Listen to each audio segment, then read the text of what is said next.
قرآن کریم کے اندر اللہ تعالیٰ ارشاد فرماتے ہیں لا تقربوا الفواحش، فحاشی کے کاموں کے قریب بھی مت بھٹکو، ما ظہر منہا وما بطن، چاہے وہ ظاہری فحاشی ہو یا خفیہ فحاشی ہو۔ فحاشی کا کوئی ظاہری کام ہو یا فحاشی کا کوئی خفیہ کام ہو، اس کے قریب بھی جانے کی اجازت نہیں ہے۔ قرآن کریم میں دوسرے مقام پر اللہ تعالیٰ کا ارشاد ہے لا تقربوا الزنا، کہ زنا کے قریب مت جاؤ۔ یہ جو اسلوب ہے نا قرآن کریم کا، ویسے عموماً جب کسی کام کا حکم دیا جاتا ہے تو کہا جاتا ہے کہ یہ کام کرو، اور جب منع کیا جاتا ہے تو کہا جاتا ہے یہ کام نہ کرو۔ عام طور سے جو قرآن کا اسلوب ہے یا احادیث کا اسلوب ہے یا عام طور سے جو گفتگو کی جاتی ہے، آپ نے کسی کو کسی کام سے منع کرنا ہو، مثلاً آپ کسی کو کہتے ہیں کہ بھائی آپ ٹھنڈا پانی نہ پئیں، آپ ٹھنڈا پانی نہ پئیں۔ ایک ہے آپ کسی کو کہیں ٹھنڈے پانی کے قریب بھی نہیں جانا۔ فرق ہے دونوں میں یا نہیں؟ ایک ہے آپ کسی کو کہیں ٹھنڈا پانی نہ پئیں، اور ایک ہے آپ کسی کو کہیں کہ ٹھنڈے پانی کے قریب بھی مت جانا۔ قرآن کریم میں عام طور سے جن گناہوں سے منع کیا گیا ہے اس میں یہ کہا ہے کہ یہ کام مت کرو، یہ کام مت کرو، یہ کام مت کرو، سود مت کھاؤ، اس طرح کے گناہوں کا ذکر کیا گیا ہے۔ لیکن جہاں پر معاشرتی برائیاں ہیں، خصوصاً دو چیزیں، وہاں پر قرآن نے یہ تعبیر یا یہ ایکسپریشن یا یہ انداز اپنایا ہے۔ فحاشی کا لفظ آیا تو وہاں پر بھی یہی کہ فحاشی کے قریب بھی مت جانا، زنا کا لفظ آیا تو وہاں پر بھی کہ زنا کے قریب بھی مت جانا۔ اس سے اتنا تو پتہ چل جاتا ہے نا کہ اسلام میں یہ گناہ کتنا بڑا گناہ ہے، یا نہیں پتہ چلتا؟ اتنی بات تو واضح ہو جاتی ہے نا کہ یہ کتنا بڑا گناہ ہے، کہ اللہ تعالیٰ یہ نہیں فرما رہے کہ یہ گناہ کرو مت، اللہ یہ فرما رہے اس گناہ کے قریب بھی جانے کی اجازت نہیں ہے۔ اور جتنا یہ گناہ کبیرہ ہے، جتنا یہ گناہ بڑا ہے، ہمارے معاشرے کے اندر یہ گناہ اتنا ہی تیزی سے پھیلتا چلا جا رہا ہے، اور اس کی جو جس کو آپ کہہ سکتے ہیں نا کہ ڈی سینسٹائز کیا جا رہا ہے ہمارے معاشرے کو اس گناہ کے حوالے سے، اس گناہ کو نارملائز کیا جا رہا ہے۔ مطلب اس کو ایک ایسی نارمل ایکٹیویٹی یا ایک ایسا نارمل کام بنا کے پیش کیا جا رہا ہے کہ یار یہ تو روٹین کی چیز ہے، اس پہ آپ کو کیا تکلیف ہوتی ہے۔ اس حد تک اس کو نارملائز کیا جا رہا ہے کہ اگر کوئی اس کے خلاف بات کرے تو لوگ اس کو بھی کہتے ہیں یار پتہ نہیں کہ پرانے زمانے کا مولوی ہے، اب تک پتہ نہیں کہاں اٹکا ہوا ہے ان کا دماغ، وہاں سے نکلتا نہیں ہے ان کا دماغ۔ بھائی یہ قرآن تو مولوی تو پتہ نہیں کتنا پرانا ہوگا، قرآن تو 1450 سال پرانا ہے۔ اگر یہی مسئلہ ہے کہ پرانی چیز آپ نے نہیں لینی تو سب سے پہلے تو قرآن چھوڑنا ہوگا آپ کو، اس کے بعد پیغمبر کو چھوڑنا ہوگا، اس لیے کہ سب سے پرانے تو وہ ہیں۔ کیا خیال ہے؟ قرآن پرانا ہے، پیغمبر ہمارے پرانے ہیں، صحابہ پرانے ہیں سارے۔ آج کے دور میں تو کوئی صحابی نہیں ہے، انہوں نے جو تعلیمات دی ہیں وہی ہم آپ کے سامنے بیان کریں گے۔ ہاں یہ اسلام کا دعویٰ ہے کہ اسلام ہر زمانے میں قابل عمل دین ہے، پیغمبر علیہ الصلاۃ والسلام کی تعلیمات ہر زمانے میں اپلیکیبل اور قابل عمل ہیں۔ یہ الگ بات ہے کہ کوئی آدمی یہ کہے کہ میں نہیں کر پا رہا، مجھے مشکل ہو رہی ہے، تو بھائی وہ آپ کا ہیڈیک ہے، وہ اسلام کا مسئلہ نہیں ہے۔ اگر دنیا کے کچھ لوگ اس پہ عمل کر پا رہے ہیں اور کامیابی سے وہ عمل کر رہے ہیں تو اس کا مطلب پاسبل ہے، عمل کرنا ممکن ہے، کیا جا سکتا ہے۔ اگر آپ یوں کسی بھی چیز کو ڈینائی کرنا شروع کر دیں، اس کا انکار کرنا شروع کر دیں کہ میں یہ کام نہیں کر سکتا، تو آپ تو کچھ بھی نہیں کر سکتے. بھائی جاب پہ جاتے ہیں، بزنس کرتے ہیں، دکان کھولتے ہیں، یونیورسٹی جاتے ہیں، پڑھائی کرتے ہیں، پتہ نہیں کیا کچھ کرنا پڑتا ہے، تو سارے کام آسان ہے کیا؟ آسان ہے سارے کام؟ پیسہ کمانا آسان کام ہے؟ اپنے آپ کو پاگل کیا ہوا ہم نے، گدھوں کی طرح پیسے کے پیچھے پڑے ہوئے. پیسہ کمانا آسان نہیں ہے، لیکن ہم کما رہے ہیں. کہتے ہیں بھائی میں اتنے ڈالر کماؤں گا، وہ کہتا ہے اتنے ڈالر کماؤں گا. اور جو جتنی زیادہ محنت کرے، جو جتنا اپنے آپ کو تھکائے، کہتے ہیں یہ دنیا کا عقل مند ترین آدمی ہے، اس لیے کہ یہ اتنے ڈالر کما رہا ہے، تو اتنے کما رہا ہے. تو اگر ڈالر کمانے کے لیے اپنے آپ کو تھکانا عقل مندی ہے، تو جنت کے لیے اپنے آپ کو تھکانا بے وقوفی ہے. یا تو ہم یہ کہہ دیں نا کہ جنت کی ویلیو نہیں ہے، جنت کی ویلیو کم ہے، ڈالر کی ویلیو زیادہ ہے، یا تو یہ کہہ دیں، تو پھر تو ٹھیک ہے، پھر اسلام کی ضرورت ہی کیا بچی؟ پھر تو اسلام کی کوئی ضرورت نہیں ہے. ڈالر تو انگریز ہم سے زیادہ کما رہے ہیں. ہمارے ہاں میں کچھ مثالیں دینا چاہتا ہوں معاشرے کی. ہمارے معاشرے میں اس معاملے میں غفلت کہاں ہو رہی ہے، اور ہم سب اس کا شکار ہیں. ہم سب وہ غفلت کر رہے ہیں، اور ہم آنے والی نسلوں کے مجرم ہوں گے اگر ہم نے اس سے توبہ نہ کی اور اس کی اصلاح نہ کی. حدیث شریف میں آتا ہے من سن سنتا حسنتا فلہ اجرھا واجر من عمل بھا، کہ جس نے کوئی اچھی سنت جاری کی، کوئی اچھا طریقہ جاری کیا، تو اس کو بھی اپنے عمل کا بھی اجر ملے گا، اور جو اس طریقے پر عمل کرے گا اس کا اجر بھی اس کو ملے گا. وَمَن سَنَّ سُنَّةً سَيِّئَةً فَلَهُ وِزْرُهَا فَعَلَيْهِ وِزْرُهَا وَوِزْرُ مَنْ عَمِلَ بِهَا. جس نے کوئی برا طریقہ کسی قوم میں جاری کیا، اس کو اپنی برائی کا گناہ بھی ملے گا، اور جو جو اس برائی پہ عمل کرے گا اس کا گناہ بھی اس کے سر ہے. ہمارا جو ایجوکیشن سسٹم ہے، ہماری جو یونیورسٹیز ہیں، ہماری یونیورسٹیز میں کو ایجوکیشن سسٹم ہے یا نہیں؟ کو ایجوکیشن سسٹم سب کو پتا ہے نا. اب کو ایجوکیشن سسٹم اسلام میں جائز نہیں ہے. کو ایجوکیشن سسٹم اسلام میں جائز نہیں. اب یہ باتیں کوئی کرے نا تو کہتے ہیں یار یہ کیا، کون سے زمانے کی باتیں کر رہے ہیں آپ؟ کیا آپ کو کیا بتائیں ہم؟ آپ جو آپ چاہتے ہیں وہ بتائیں. آپ یہ چاہتے ہیں کہ سب کچھ جائز ہو جائے.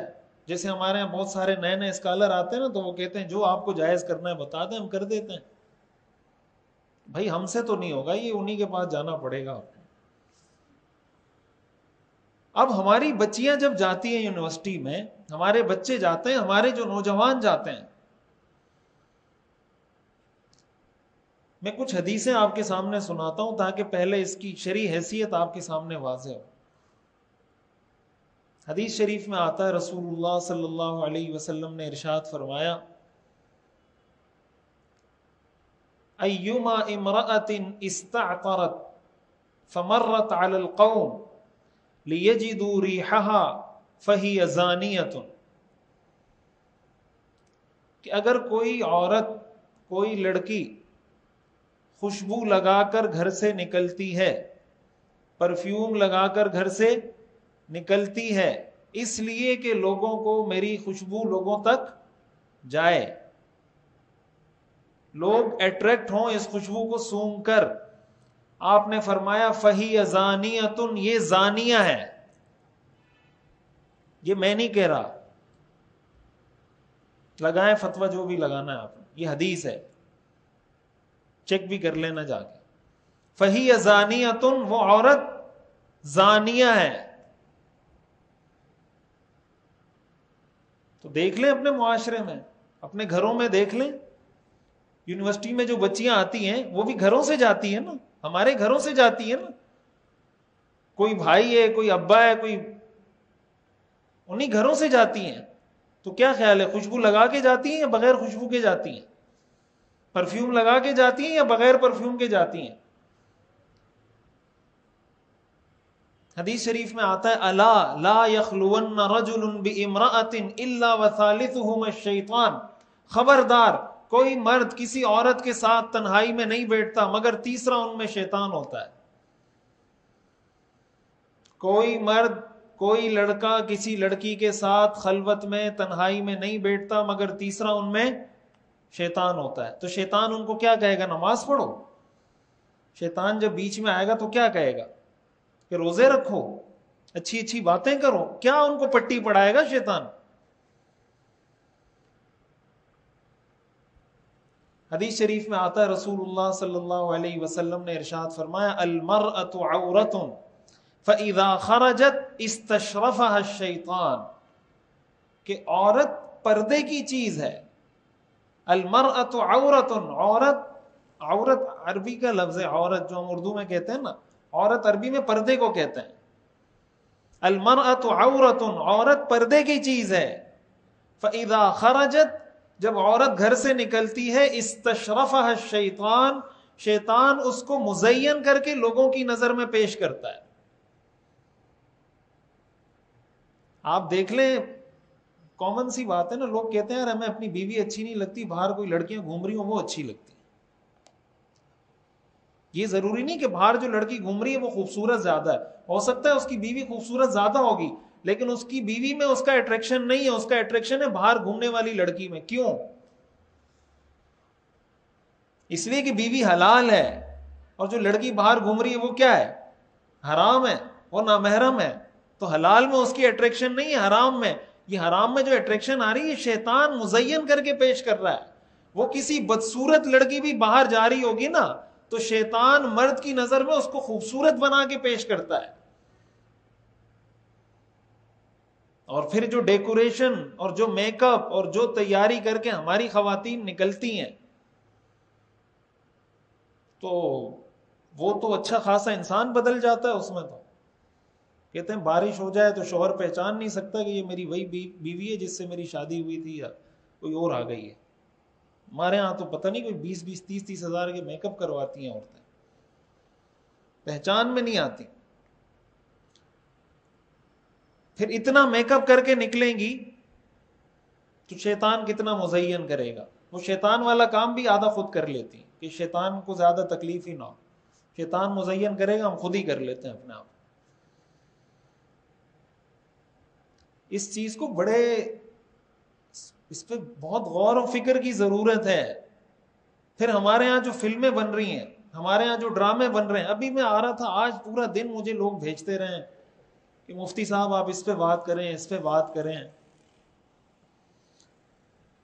کبھی کبھی اس پہ بات کرتے ہوئے یہ بھی لگتا ہے لوگ بولیں گے پتہ نہیں پاگل ہو گئے مولوی، کیا ہو گیا وہی. لیکن یہ بات آپ یاد رکھیں، ہم نے قیامت تک یہی باتیں کرنی ہیں. یہی بات، اس لیے ہم قرآن حدیث وہی ہے، یہ چینج تو ہو نہیں سکتا. یہ ہوتا تو ہم بھی کر دیتے. تو کوئی فلم آئی ہے، پتہ نہیں ڈرامہ آیا ہے جیو نیوز پر، کیا نام بتا رہے تھے، صرف تم. اس میں سہاگ رات میں شوہر اور بیوی بیٹھ کے شراب پی رہے ہیں. سہاگ رات میں بیٹھ کے شراب پی رہے ہیں، اور وہ فلم ہمارے ہاں جیو نیوز پہ دکھائی جا رہی ہے. ہمارے ہاں تو یہ حال ہو گیا، ہماری وزیر اطلاعات صاحبہ جو ہیں ابھی وہ عید کے دن، عید کے بعد کوئی پریس کانفرنس کر رہی تھی تو وہ کہنے لگی کہ الحمدللہ پاکستان کی فلم انڈسٹری ابھی بہت ترقی کر رہی ہے. اللہ کے فضل و کرم سے اس سال 5 فلمیں ریلیز ہوئی ہیں. الحمدللہ الحمدللہ اس سال 5 فلمیں ریلیز ہوئی ہیں. یہ حال ہے. یہ فلمیں کون دیکھتا ہے؟ یہ ڈرامے کون دیکھتا ہے؟ ایک ڈرامے کے 15 گھنٹوں میں، 24 گھنٹوں میں 40 ملین ویوز کون دیتا ہے؟ یہ کوئی جنات دیکھ رہے ہیں؟ کوئی تو دیکھ رہا ہے نا یار. یہ 40 ملین ویوز کہاں سے آ رہے ہیں 24 گھنٹے میں؟ اور یہ جب 40 ملین ویوز ایک دن میں آ رہے ہیں اس پر، تو اس کا کیا اثر نہیں ہوگا ہماری عورتوں پر؟ ہماری عورتیں ڈرامے کی قسط کا، اس کے ایپیسوڈ کا جس طرح انتظار کر رہی ہوتی ہے نا، شوہر کا بھی ایسا انتظار نہیں کرتی کہ یہ شوہر میرا کب آئے گا گھر میں، اس سے زیادہ انتظار ڈرامے کی قسط کا کر رہی ہوتی ہے، ایسی بےتاب۔ میں نے ایسی خواتین کے بارے میں بھی سنا، ہم جو لوگ رابطے کرتے ہیں، کہ اس ڈرامے میں کوئی سین کسی ایسی جگہ پہ ختم ہوا کہ وہ کسی مشکل میں ہے، تو اس کے لیے باقاعدہ نفل نماز پڑھ کے دعا کرتے ہیں کہ یا اللہ یہ فلاں اداکارہ کو، فلاں اس عورت کو، وہ بیوی بڑی مشکل میں ہے، اس کو اس مشکل سے نکال دے۔ ڈرامہ دیکھ رہی ہے اور اس کے لیے باقاعدہ منت مان کے روزے رکھ رہی ہے، اس کے لیے نمازیں پڑھ رہی ہے۔ یعنی ہم لوگ کہاں پہنچے ہوئے ہیں؟ کیا کیا بات بندہ سمجھائے گا؟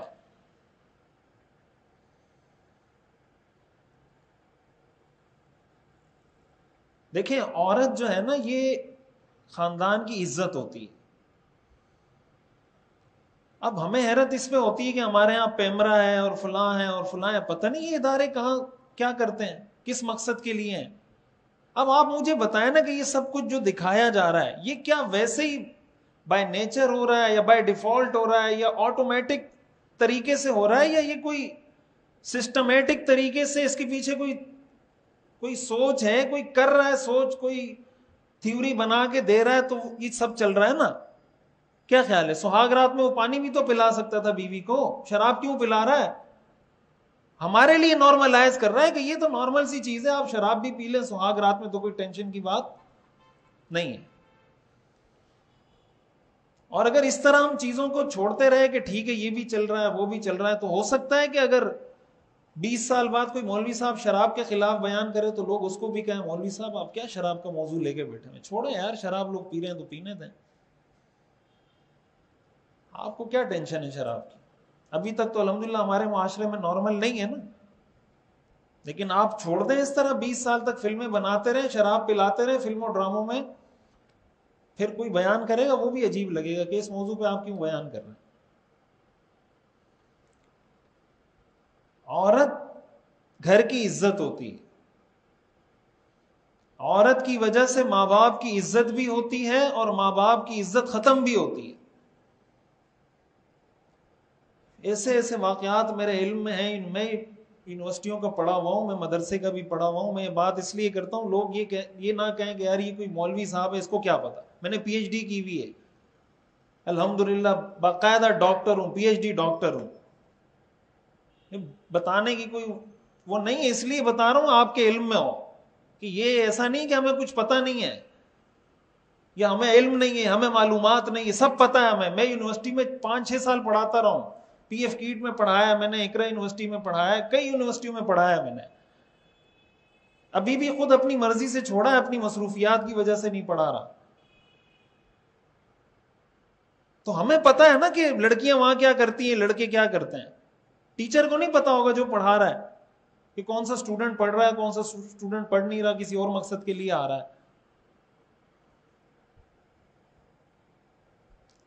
بحریہ یونیورسٹی میں ہمارے ایک دوست ہیں، بس میں خاکہ سا بتا رہا ہوں، پورا واقعہ میں نہیں بتا سکتا، وہ بتا رہے تھے کہ اس طرح کا کوئی معاملہ ہوا،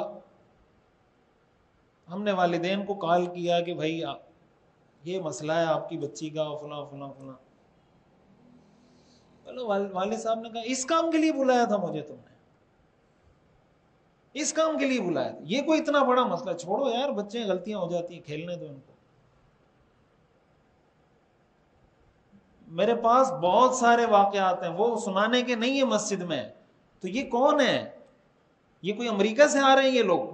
یہ اسی معاشرے میں رہنے والے لوگ ہیں، انہی مسجدوں میں نماز پڑھنے والے لوگ ہیں، وہی کلمہ پڑھنے والے، وہی نماز پڑھنے والے، وہی روزہ رکھنے والے، وہی مسلمان ہیں سارے۔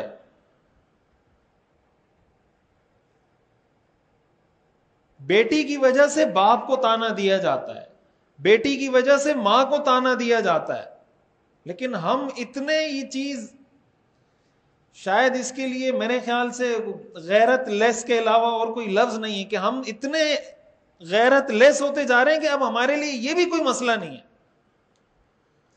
حضرت مریم علیہ السلام کا ذکر قرآن میں ہے نا، کہ جب حضرت عیسیٰ کی ولادت ہوئی تو حضرت مریم کے شوہر تو نہیں تھے، تو حضرت مریم بہت پریشان ہوئی کہ لوگ کیا کہیں گے، اور لوگوں نے کہا یا مریم انا لکی ھذا، اے مریم یہ بیٹا کہاں سے آیا؟ اور آگے لوگوں نے کیا کہا؟ ما کان ابوک امرأ سوء وما کانت امک بغیہ، کہ اے مریم نہ تو تمہارا والد کوئی بد چلن آدمی تھا، نہ تمہاری ماں کوئی بد کردار عورت تھی، تم یہ بچہ کہاں سے لے کر آ گئی؟ تو حضرت مریم کو تانا کس کا دیا؟ باپ کا اور ماں کا. یہ قرآن میں ذکر ہے اس کا. ما کان ابوک امرأ سوء وما کانت امک بغیہ، کہ نہ تو تمہارا ابا بد کردار تھا نہ تمہاری اماں بد چلن تھی، یہ بچہ تم کہاں سے لے کر آئی بغیر شادی کے؟ وہ تو پیغمبر تھے، انہوں نے کہا قال انی عبد اللہ، حضرت عیسیٰ نے فرمایا میں اللہ کا بندہ ہوں. حضرت مریم کی صفائی خود بیان کر دی، انی عبد اللہ، میں اللہ کا بندہ ہوں. آتانی الکتاب وجعلنی نبیا، مجھے اللہ نے نبی بنایا ہے. ابھی گزشتہ دنوں اسلامیہ یونیورسٹی بہاولپور کا ایک واقعہ سوشل میڈیا پہ چل رہا تھا کہ وہاں کے جو چیف سیکیورٹی آفیسر ہیں ان کے موبائل سے 5,500 فحش ویڈیوز برآمد ہوئی ہیں اسٹوڈنٹس کی جو وہاں پڑھتی ہیں بچیاں، کہ بھائی تم نے سیمسٹر پاس کرنا ہے، تمہیں ڈگری چاہیے تو یہ کام کر لو، تمہیں یہ سیمسٹر پاس کرنا ہے تو یہ کام کر لو. ہم پتہ نہیں، وہ لوگ کہتے ہیں نا ہاتھی کے کان میں سویا ہوا ہے بندہ، ہاتھی کے کان میں نہیں، ہم تو کسی اور جہان میں سوئے ہوئے ہیں، پتہ ہی نہیں ہمیں. ہم سمجھتے ہیں ہمارے بچے دودھ کے دھلے میں ہیں. کسی کو بتاؤ وہ کہتے ہیں مفتی صاحب یہ آپ کون سی باتیں کر رہے ہیں. میں پہلے کئی دفعہ سوچتا تھا کہ یار یہ جیسے کبھی میں بتا رہا ہوں نا کہ فلاں فلم ہے اور اس میں یہ ہو رہا ہے، فلاں ڈرامہ، کئی سالوں تک میں اس پہ سوچتا رہا کہ یار یہ اگر ہم بولیں گے ایسا نہ ہو کہ ہماری وجہ سے یہ چیز کہیں پروموٹ ہو جائے. اور لوگ کمنٹ بھی کرتے ہیں مفتی صاحب ہمیں تو پتہ نہیں تھا، آپ نے بتا دیا. بھائی آپ کو پتہ نہیں تھا، دنیا کو تو پتہ ہے سب کو. یہ جو انجینئر علی مرزا اور فلاں فلاں اس طرح کے جتنے لوگ آئے نا، ان کو جو علماء نے جواب نہیں دیا. جواب اس لیے نہیں دیا کہ علماء یہ سوچتے رہے کہ یار یہ آئے بس ختم ہو جائیں گے 4-5-6 سال میں، چھوڑو بھاڑ میں جائے، ہمیں کیا ضرورت پڑی ہے ان کے پیچھے پڑنے کی. لیکن وہ بجائے اس کے کہ وہ ختم ہوتا وہ فتنہ بنتا جا رہا ہے، وہ نوجوانوں کے ذہن خراب کرتا جا رہا ہے، لوگوں کے عقائد کے ساتھ کھیلنا شروع کر دیا. اب اگر کوئی اس وجہ سے ڈسکس کرنا چھوڑ دے اس طرح کے اسکالرز کو کہ یار ہماری وجہ سے، بھائی وہ آلریڈی پروموٹ ہے. لوگ ہمیں الٹا یہ کہہ رہے ہوتے ہیں کہ بھائی تم اس کا نام لے کے اپنے آپ کو پروموٹ کر رہے ہو. یعنی اس حد تک اس کی پروموشن، مارکیٹنگ سب کچھ ہو چکا ہے کہ اب اگر کوئی اس کو ڈسکس کرے تو اس کو یہ تانا ملتا ہے کہ آپ اپنے آپ کو پروموٹ کر رہے ہیں. اور علماء نے اس کو ڈسکس اس لیے نہیں کیا کہ یار یہ پروموٹ، تو اس لیے میرے خیال سے اب وہ دور گزر چکا ہے کہ آپ چیزوں کو اس لیے ڈسکس نہ کریں کہ یار ہم ڈسکس کریں گے تو پروموٹ نہ ہو جائے. اب ہر بندے کے ہاتھ میں موبائل ہے، سوشل میڈیا، ہمیں ہمارے کہنے نہ کہنے سے کسی کی پروموشن پہ فرق نہیں پڑتا. تو جب نوجوان یونیورسٹی جا رہا ہے، نوجوان لڑکی یونیورسٹی جا رہی ہے کو ایجوکیشن سسٹم میں، تو والدین کی صرف ذمہ داری پوری اس سے نہیں ہو جاتی کہ آپ نے فیس ادا کر دی اور بس آپ سبکدوش ہو گئے. بچیوں کی تعلیم بھی ضروری ہے، ایسا نہیں ہے کہ بچیوں کی تعلیم کی ضرورت نہیں ہے، لیکن بچیوں کو کون سی تعلیم دینی چاہیے؟ بچیوں کو وہ تعلیم دینی چاہیے، وہ ڈگری دلوانی چاہیے جس کی عورتوں کو ہمارے معاشرے میں ضرورت ہے. مثال کے طور پر گائنی کی ڈاکٹر ہے، یا عورتوں کی جو عورتوں کے امراض ہیں اس کی اسپیشلسٹ ہے، یا عورتوں کے مسائل، عورت سے جن جن کاموں میں واسطہ پڑتا ہے وہ ڈگریز لڑکیوں کو، عورتوں کو دلوانی چاہیے. اب لڑکی بی بی اے کر رہی ہے، لڑکی کا بی بی اے سے کیا کام؟ بھائی لڑکی اگر بی بی اے کر لے گی تو کیا ہو جائے گا؟ اچھا پھر جب یونیورسٹی پڑھ لی اب اس کو جاب بھی چاہیے. اب یہ یہاں تک بات پہنچ گئی ہے کہ اگر اس نے ڈگری حاصل کی اور اب وہ جاب نہیں کر رہی تو اس کو تانے ملتے ہیں یہ ڈگری کس لیے حاصل کی تھی؟ اگر تم نے جاب نہیں کرنی تھی تو ڈگری کس لیے؟ تو بہت ساری لڑکیاں اس لیے جاب کر رہی ہوتی ہیں کہ یار فلاں کزن تانا دے رہی ہے، وہ تانا دے رہی ہے، وہ تانا دے رہی ہے. ہماری جو بربادی ہے نا ہمارے کاموں کی، اس ایک کام کی وجہ سے اگر یہ ہم اپنی زندگی سے نکال دیں نا سارے کام ٹھیک ہو جائیں گے. وہ کیا؟ جو ہم لوگوں کو تانا دیتے ہیں.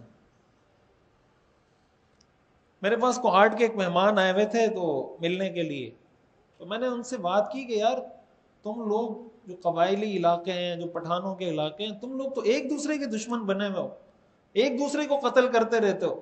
زمین پہ کوئی لڑائی ہوئی, درخت پہ کوئی لڑائی ہوئی, وہ کہے گا یہ 2 فٹ زمین میری ہے, وہ کہے گا یہ 2 فٹ زمین میری ہے. اب معاملہ حل نہیں ہوا, یہ اس کو قتل کر دے گا, وہ اس کو قتل کر دے گا, پھر وہ اس کے ابا کو قتل کرے گا, وہ اس کے ابا کو قتل کرے گا, یہ اس کے چچا زاد کو مارے گا. 30 40 لوگ قتل ہو جاتے ہیں ایک درخت پر. 30 40 لوگ. تو میں نے ان سے کہا کہ یہ جہالت آپ لوگ کب ختم کریں گے؟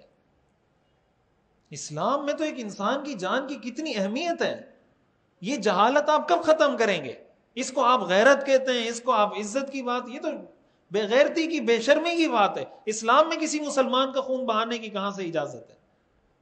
تو اس نے آگے سے کہا کہ مفتی صاحب کئی دفعہ ایسا ہوتا ہے کہ کسی نے مثلا میرے بھائی کو قتل کر دیا, وہ میرے پاس آئے, ہم جرگہ کر کے کوشش کرتے ہیں کہ چلیں صلح کر لیں اور معاف کر دیں, لیکن ہوتا کیا ہے کہ کل کو میری کسی تیسرے بندے کے ساتھ لڑائی ہوتی ہے, پھڈا ہوتا ہے, وہ مجھے تانا دیتا ہے کہ تم کیا مجھ سے بات کر رہے ہو, تم نے اپنے بھائی کا بدلہ تو لیا نہیں, اپنے ابا کا بدلہ تو لیا نہیں, تم کس منہ سے میرے سے بات کر رہے ہو؟ بولا یہ جو ہمیں تانا ملتا ہے نا, یہ ہمیں مجبور کرتا ہے کہ ابھی میرے ابا کو قتل کیا ہے تو میں نے اس کو قتل کرنا ہی کرنا ہے. اس نے میرے بھائی کو مارا ہے, اس نے 1 مارا ہے تو میں نے 2 مارنا ہے, اس نے 2 مارے ہیں تو میں نے 3 مارنا ہے. ہمارے ہاں ساری برائیوں کی جڑ یہ چیز ہے. ہمارے ہاں شادیاں ہوتی ہیں نا تو لوگ پتہ نہیں 5 10 15 ڈشیں رکھ رہے ہوتے ہیں قرض لے کے. کیوں؟ وجہ کیا ہوتی ہے؟ تانا ملے گا کہ لوگ کہیں گے یار تمہارے کزن کی شادی تھی, اس میں تو یہ ڈشیں تھی, تم نے کیا رکھا ہوا ہے. بہت سارے لوگ بچیوں کو یونیورسٹی اس لیے بھیجتے ہیں کہ اگر بچیوں کو یونیورسٹی نہیں بھیجیں گے تو تانا ملے گا, یار تم اپنی بچی کو یونیورسٹی نہیں پڑھا رہے, تمہارے بھائی کی بیٹی نے تو BBA کر لیا, اس نے MBA کر لیا, تم کیوں نہیں پڑھوا رہے بچی کو؟ بھائی آج کل تو اتنی فیسلٹیز آ گئی ہیں, ہم ٹیکنالوجی کی بات کرتے ہیں اور کہتے ہیں ایسی جدت ہونی چاہیے اور یہ ہونا چاہیے. تو بھائی آج کل تو بہت سارے کورسز آن لائن ہو رہے ہیں, عورتیں بہت سارے کام آن لائن کر سکتی ہیں, فری لانسنگ کر سکتی ہیں, بہت ساری اسکلز سیکھ سکتی ہیں, بہت ساری ارننگ کے ایسے ان کے پاس طریقے ہیں کہ بغیر یونیورسٹی جائے وہ سارے کام کر سکتی ہیں. تو ہم یہ ٹیکنالوجی صرف ڈرامے دیکھنے میں استعمال کریں گے, فلمیں بنانے میں استعمال کریں گے, اور کسی پازیٹیو کام میں استعمال نہیں کر سکتے. اگر آپ نے یہ کرنا ہے کہ بچی کو اس قابل بنا دیں کہ کچھ اپنے لیے کما سکے, آپ اس کو کچھ اسکل سکھا دیں, کوئی آن لائن ارننگ اس کو سکھا دیں, کوئی اس کو کام ایسا کرنا سکھا دیں کہ گھر بیٹھے وہ اپنا کام کرتی رہے. جسے گھر میں بیٹھ کے سلائی کرتی ہے نا عورت, تو گھر میں سلائی کر سکتی ہے, تو آن لائن ارننگ بھی کر سکتی ہے اگر حلال اور جائز طریقے سے کرے, جائز کام کرے. تو کیا یہ ضروری ہے کہ اگر فلاں کی بچی نے BBA کیا ہے تو آپ کی بچی بھی BA کرے گی, MBA کرے گی تو کامیاب ہوگی؟ کیا جتنے BBA کیے ہوئے لوگ ہیں سب کو جاب مل گئی؟ سارے آن جاب ہیں, سارے آن ڈیوٹی ہیں؟ تو بہت سارے مرد ایسے ہیں جنہوں نے BBA کیا ہوا ہے, MBA کیا ہوا ہے, MBBS کیا ہوا ہے, ڈاکٹر بن گئے, کوئی کام نہیں ملتا ان کو. وہ ابھی ہمارے ہاں جو ایک MBBS ڈاکٹر بنے تھے نا ایک طالب علم, اس کو 29 میڈلز ملے تھے, گولڈ میڈل. MBBS کیا تھا ایک لڑکے نے, بڑا اس کی خبریں بھی آئی تھی. وہ جگہ جگہ ڈگری لے کے پھر رہا تھا, یعنی پاکستان کا آپ سمجھیں ٹاپ کلاس کا, سب سے ٹاپ کلاس کا MBBS پاس آؤٹ تھا وہ. اس کو کہیں جاب ہی نہیں ملی. 29 گولڈ میڈل تھے اس کے پاس, جاب نہیں ملی اس کو. اس نے پھر انٹرویو بھی دیا کہ میں نے پڑھائی پہ توجہ دی ہے, یہ ہمارا پاکستان کا سسٹم ہے کہ یہاں جب تک پیسہ نہ ہو, سفارش نہ ہو, فلاں فلاں فلاں, تو نہیں ہوتا کام. تو ایک اس چیز پہ غور کریں, اس چیز کو ریویو کریں, اس کو دیکھیں. اور یہ جو ہمارے ہاں محبت کے نام پہ اور پاکیزہ محبت اور فلانی محبت, آپ کچھ بھی نام دے دیں, حرام ریلیشن کو آپ کچھ بھی نام دے دیں, وہ حرام ہے. نامحرم لڑکے کی نامحرم لڑکی کے ساتھ کبھی پاکیزہ محبت نہیں ہو سکتی. پاکیزہ محبت ماں کے ساتھ ہوتی ہے، پاکیزہ محبت بہن کے ساتھ ہوتی ہے، پاکیزہ محبت بیٹی کے ساتھ ہوتی ہے، پاکیزہ محبت گرل فرینڈ کے ساتھ نہیں ہوتی۔ آپ خود کمپیئر کر کے دیکھ لیں کہ ماں کے ساتھ محبت کیسی ہوتی ہے، بہن کے ساتھ محبت کیسی ہوتی ہے، بیٹی کے ساتھ محبت کیسی ہوتی ہے، اور گرل فرینڈ کے ساتھ محبت کیسی ہوتی ہے۔ اسلام کی نظر میں یہ پاکیزہ محبت ہے۔ بیوی کے ساتھ محبت پاکیزہ محبت ہے، اسلام کی نظر میں یہ پاکیزہ محبت ہے۔ حضور علیہ الصلوۃ والسلام سے پوچھا گیا من احب الناس الیک، آپ کی نظر میں سب سے محبوب کون ہے؟ آپ نے فرمایا عائشہ۔ سب سے محبوب کون ہے؟ عائشہ۔ صحابی نے پوچھا یا رسول اللہ مردوں کی بات کر رہے ہیں، مردوں میں کسی کا بتائیں۔ آپ نے فرمایا ابوہا، عائشہ کے ابا۔ یہ نہیں کہا ابو بکر صدیق، دوبارہ حضرت عائشہ کا نام لیا، ضمیر لوٹائی، ابوہا، ان کے ابو۔ یعنی کتنا ہمارے یہاں سسٹم الٹا ہے کہ بیوی سے اظہار محبت عار کی بات ہے۔ بیوی سے اظہار محبت، کسی کو کہیں نا بھائی جا کے گھر میں بیوی کو کہیں آئی لو یو، تو سارے ایسے آنکھیں پھاڑ پھاڑ کے دیکھنا شروع کر دیتے ہیں، مفتی صاحب یہ کیا باتیں کر رہے ہیں۔ اور یہ جو جگہ جگہ آئی لو یو چل رہا ہے وہ صحیح ہے، یہ تو حضور نے خود کہا آئی لو یو، اس کا کیا مطلب ہے؟ آپ نے جب فرمایا دنیا میں میری نظر میں سب سے محبوب عائشہ ہے، تو آئی لو یو اور اس میں کوئی فرق ہے؟ وہ انگریزی میں یا عربی میں، اور تو کوئی فرق نہیں ہے۔ اگر کوئی والدین اپنے بیٹے کی شادی کروا دیتے ہیں اور وہ بیٹا اپنی بیوی کو بائک پہ بٹھا کے برگر کھلانے لے جاتا ہے تو گھر میں کوہرام مچ جاتا ہے، یہ اپنی بیوی کو برگر کھلانے لے گیا، ہم نے اس کو پالا پوسا بڑا کیا اور جناب یہ بیوی کو بٹھا کے لے گیا، اس کے لیے آئس کریم لا رہا ہے۔ بھائی ابا کو خوش ہونا چاہیے، بیوی کو کھلانے لے گیا نا برگر، گرل فرینڈ کو تو لے کے نہیں جا رہا۔ بھائی اس پہ خوش ہونا چاہیے کہ وہ اپنی بیوی کے لیے آئس کریم لا رہا ہے، کسی گرل فرینڈ کے لیے لے کے نہیں جا رہا۔ تو گرل فرینڈ کے لیے لے کے جائے، وہ جسٹیفائیڈ ہے، وہ ٹھیک ہے، اس پہ کسی کو اعتراض نہیں ہے، اور بیوی کے لیے لائے تو اس پہ اعتراض ہے۔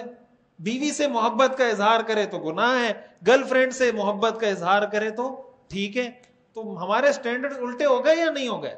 مطلب اور ہم کتنا الٹے ہوں گے؟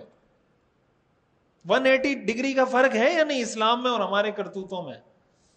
تو کہاں کے مسلمان ہیں ہم؟ قرآن میں آتا ہے لا تقربوا الفواحش، فحاشی کے کاموں کے قریب بھی مت جاؤ، ما ظہر منہا، جو ظاہر ہیں، وما بطن، اور جو خفیہ ہیں ان کے قریب بھی مت جاؤ۔ ازواج مطہرات کو قرآن نے کہا ہے وقرن فی بیوتکن، کہ اپنے گھروں میں قرار پکڑو، ولا تبرجن تبرج الجاہلیت الاولی، اور اس زمانے کی جاہلیت کی عورتوں کی طرح بن ٹھن کے باہر مت نکلا کرو۔ یہ کن کو کہا جا رہا ہے؟ ازواج مطہرات کو، ہماری امت کی جو مائیں ہیں ان کو کہا جا رہا ہے۔ ان کے زمانے میں مرد کون تھے؟ صحابہ۔ ازواج مطہرات کے زمانے میں مرد کون تھے؟ صحابہ تھے۔ اور عورتیں کون تھی؟ ازواج مطہرات جو ان کی مائیں ہیں، اصل میں صحابہ کی بھی مائیں ہیں نا، امہات المومنین ہے تو صحابہ کی بھی مائیں ہیں۔ ان ماؤں کو کہا جا رہا ہے کہ ان صحابہ کے سامنے بھی بغیر پردے کے نکلنے کی اجازت نہیں ہے۔ اذا سألتموہن متاعا فاسألوہن من وراء حجاب، اگر صحابہ کو کہا جا رہا ہے ازواج مطہرات سے کوئی کام پڑ جائے تو فاسألوہن من وراء حجاب، تو پردے کی آڑ لے کر ان سے سوال کرو، براہ راست آنکھوں میں آنکھیں ڈال کے ازواج مطہرات سے بات نہیں کر سکتے۔ ایک دفعہ مجھ سے کسی نے مسئلہ پوچھا کہ نامحرم سے ہاتھ ملا سکتے ہیں یا نہیں ملا سکتے؟ تو نامحرم سے ہاتھ ملانا تو جائز نہیں ہے، حدیث شریف میں منع ہے صراحتاً، اور رسول اللہ صلی اللہ علیہ وسلم نے منع فرمایا ہے اس سے۔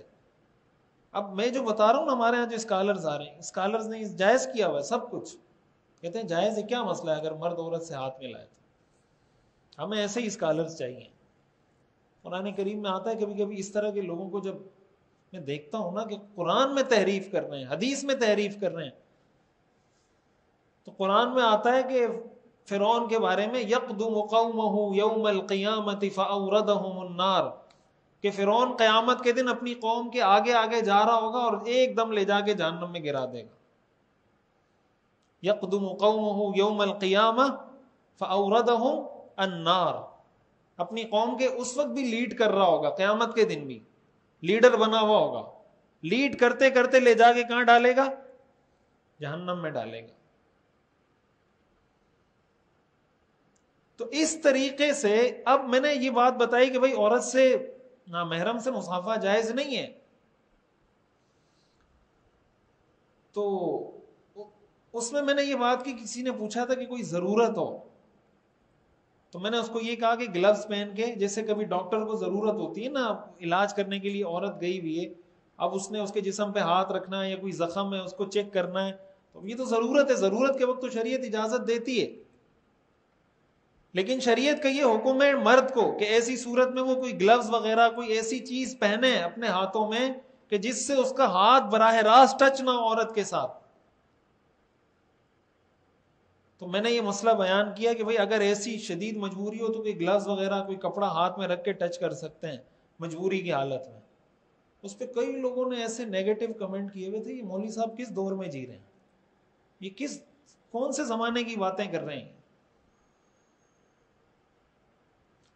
اب مسئلہ یہ ہے کہ ہمیں قرآن پر اعتراض ہے, ہمارے مسلمانوں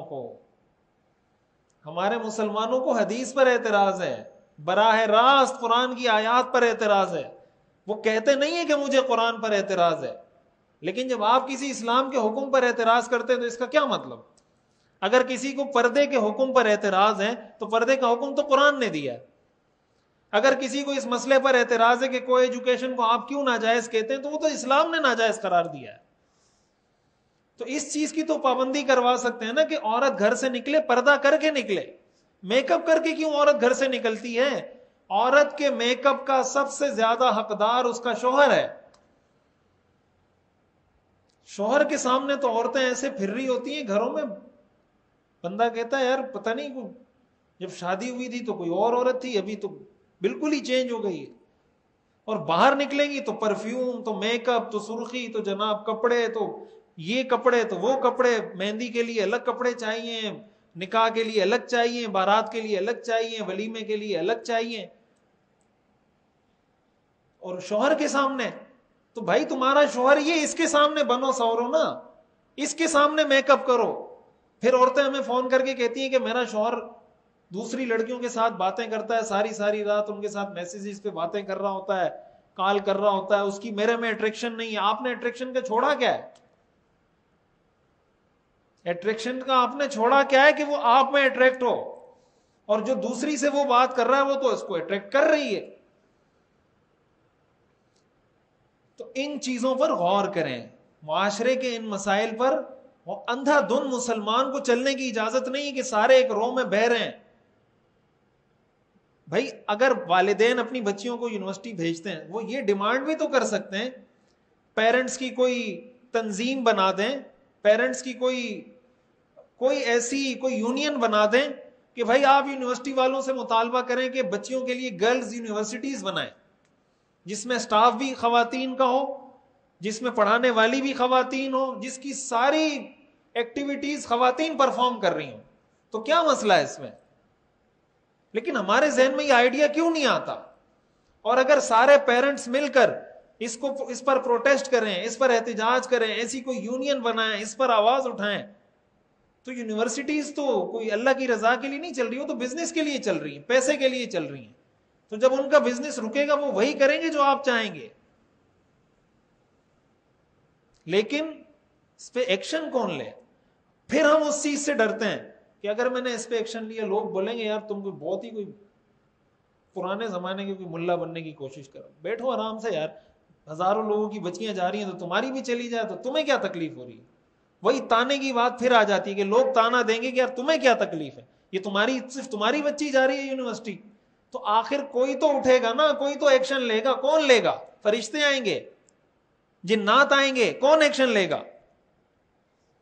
تو والدین کی ذمہ داری اس پہ ختم نہیں ہو جاتی کہ بچی کو یونیورسٹی کے گیٹ پہ چھوڑا اور آ گئے, بچے کو یونیورسٹی کے گیٹ پہ چھوڑا اور آ گئے, فیس ادا کر دی, اس سے ذمہ داری ختم نہیں ہوتی. والدین کی ذمہ داری ایجوکیشن نہیں ہے، والدین کی ذمہ داری تربیت ہے. یہ بھی ہمارا بہت بڑا مسکنسیپشن ہے. والدین کو شریعت نے حکم دیا ہے بچیوں کی تربیت کا. ہم ایجوکیشن دیتے ہیں، تربیت نہیں دیتے. اور اسلام کہتا ہے آپ تربیت دیں، ایجوکیشن ساتھ دیتے نہیں دیتے وہ آپ کی مرضی، تربیت ضرور کریں. ہمارے ہاں تو سارے مسائل جو خراب ہیں وہ ایجوکیٹڈ لوگوں کی وجہ سے خراب ہیں. کیا خیال ہے؟ ہمارے ملک کا جو نظام دھرم بھرم ہے یہ جاہلوں کی وجہ سے خراب ہوا ہے. ہمارے جو وزیر اعظم صاحب ہیں، یا ہمارے جو کمشنر صاحب ہیں، یا ڈپٹی کمشنر صاحب ہیں، یا ایس ایس پی صاحب ہیں، یا ڈی ایس پی صاحب ہیں، یا ایس ایچ او صاحب ہیں، یہ سارے جاہل ہوتے ہیں. یہ تو سی ایس ایس پاس کر کے جاتے ہیں بھائی. سی ایس ایس پاس کرنے والوں کو تو قابل ترین بچہ سمجھا جاتا ہے. پھر بھی ہمارے یہاں رشوت ہے، کرپشن ہے، چوری ہے، 2 نمبری ہے، سفارش ہے، اقربا پروری ہے، قتل ہو رہا ہے، ڈکیتیاں ہو رہی ہیں، چوری ہو رہی ہے. جناب کوئی سسٹم نہیں ہے. تو یہ سسٹم کس نے خراب کیا ہے؟ ایجوکیٹڈ لوگوں نے یا ان ایجوکیٹڈ لوگوں نے؟